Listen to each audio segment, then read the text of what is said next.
గుంటూరు కృష్ణా జిల్లాల పట్టభద్రుల ఎమ్మెల్సీ ఎన్నికల ప్రక్రియ ప్రారంభం కావడంతో వివిధ రాజకీయ పార్టీలతో రిటర్నింగ్ అధికారి కోన శశిధర్ సమావేశం నిర్వహించారు. ఎన్నికల విధి విధానాలు, ప్రచారంలో పాటించాల్సిన నియమాలను వారికి వివరించారు.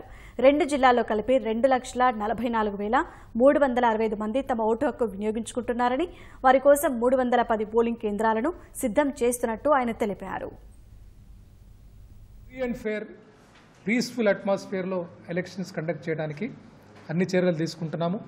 ప్రతి అసెంబ్లీ కాన్స్టిట్యున్సీ పరిధిలో 3 ఫ్లయింగ్ స్క్వాడ్ టీమ్స్, అలాగే స్టాటిక్ సర్వేలెన్స్ టీమ్స్ అంటే చెక్ పోస్టులు ఇవి కూడా ఏర్పాటు చేయడం జరుగుతుంది. ఈ పోలింగ్ పర్సనల్ ట్రైనింగ్ కూడా చేసి ప్రిసైడింగ్ ఆఫీసరు అలాగే other polling officers mix of both state government, central government మొత్తం కలిపి టీమ్స్ ఫామ్ చేయడం జరుగుతుంది.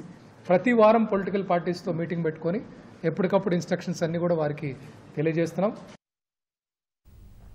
ప్రపంచ కాక్లియర్ ఇంప్లాంట్ దినోత్సవం సందర్భంగా విశాఖలోని చెవి, ముక్కు, గొంతు ప్రభుత్వ ఆసుపత్రిలో అవగాహన శిబిరం ఏర్పాటు చేశారు.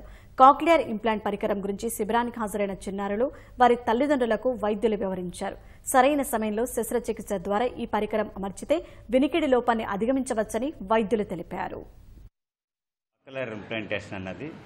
పుట్టు, మూగు, చెవిటి పిల్లలకి 5 సంవత్సరాలలోపు పిల్లలకి ఉచితంగా నిర్వహించడం జరుగుతుంది. దీనికోసం government implant cost, surgery cost, తర్వాత 1 సంవత్సరం పాటు ఆడిటరీ వెర్బల్ థెరపీ ఇచ్చేది కూడా దీనిలో పూర్తిగా ఉచితంగా అందిస్తుంది. ఇంతవరకు మన ప్రభుత్వ చెవి, గొంతు ఆసుపత్రిలో మేము 33 చిన్నారులకి ఈ ఆపరేషన్లు నిర్వహించడం జరిగింది.